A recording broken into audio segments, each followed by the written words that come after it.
ဒီဗီဒီယိုမှာတော့ကျွန်တော်ကဒီ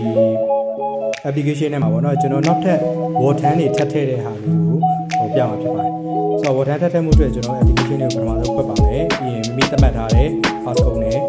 ကျွန်တော်ဝင်လိုက်မယ်ဝင်လိုက်ပြီးရင်ကျွန်တော်ဘယ်ဘက်ဒီ site menu ပါလေးကိုနှိပ်ပြီးတော့ကျွန်တော်ဒီ voucher စာရွက်များရဲ့အောက်မှာ wordhan များဆိုလို့ရှိတယ်အဲ့ wordhan များကိုကျွန်တော်ချင်းနေပါမယ် wordhan များနှိပ်ပြီးရဲ့အချိန်တိုင်းကျွန်တော်ဒီအောက်မှာ plus sign ပုံမှန်ပါပဲကျွန်တော်ပြည်စီ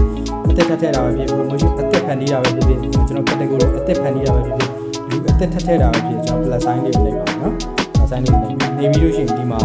wordhan ရဲ့အမည် wordhan ရဲ့ phone number wordhan ကိုပေးခြင်းနဲ့ကျွန်တော်တို့ရာထူးပေါ့နော်ပြီးလို့ရှိရင်ကျွန်တော်အောက်မှာ